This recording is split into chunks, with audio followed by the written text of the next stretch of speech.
communicating the space experience, sending someone into Earth orbit who could tell us what it's like in our own terms, has long been a NASA goal. And in August 1984, the Spaceflight Participant Program was given the green light by President Reagan. Today I'm directing NASA to begin a search in all of our elementary and secondary schools and to choose as the first citizen passenger in the history of our space program one of America's finest, a teacher.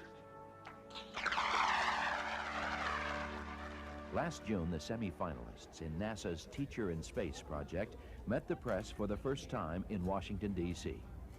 The 114 educators, selected from over 11,000 applicants, spent a week in the nation's capital, becoming familiar with the history of space travel, and of course, taking notes in workshops dealing with various aspects of shuttle flight. Let's get it red hot. The next major milestone came in early July, when the 10 finalists were announced. These teachers had survived an extensive screening process, but they had to demonstrate even more right stuff during their 2-week stay at the Johnson Space Center in Houston, Texas. After a series of tests to ensure that they were medically fit to fly aboard the shuttle, the 10 were given a ride on the KC-135, a hollowed-out padded jet that simulates weightlessness for short periods of time.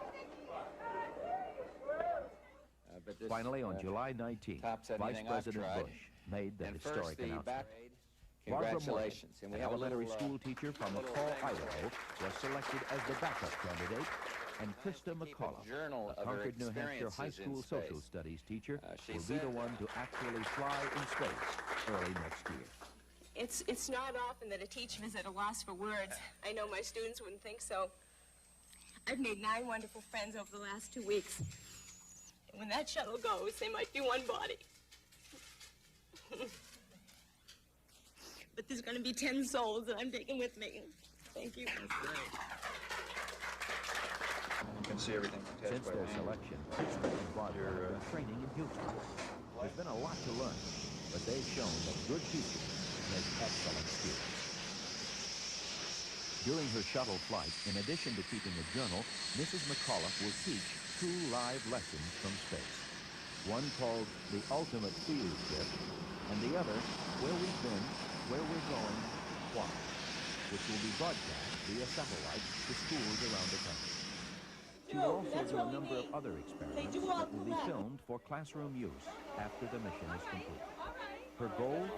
I would like to humanize the space age by giving a perspective from a non-astronaut, because I think the students will look at that and say, this is an ordinary person. This ordinary person is contributing to history, and if they can make that connection, then they're going to get excited about history, they're going to get excited about the future, they're going to get excited about space. While Christa prepares for her flight, life goes on in Concord, New Hampshire, where she has taught for the past 5 years. Understandably, things at the McAuliffe house have changed. For example, there's now a noticeable path from the freezer to the microwave.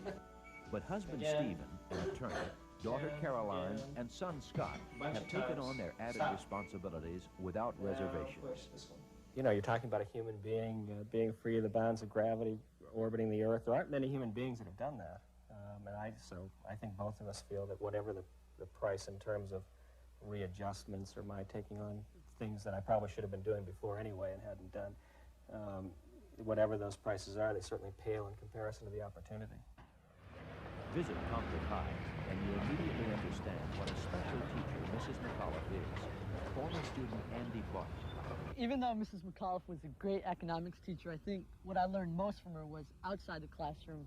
She taught me that the little person counts and that anyone can make an effect on our society and on the world. She proved that by being the first private citizen in space and being the first teacher in space. And I think she's a tribute to her profession, and we're all very proud of her. Even amidst the excitement of witnessing her first, she doesn't forget her students. I mean, the whole thing is so gorgeous. You just want to bring it all back into the classroom for the kids.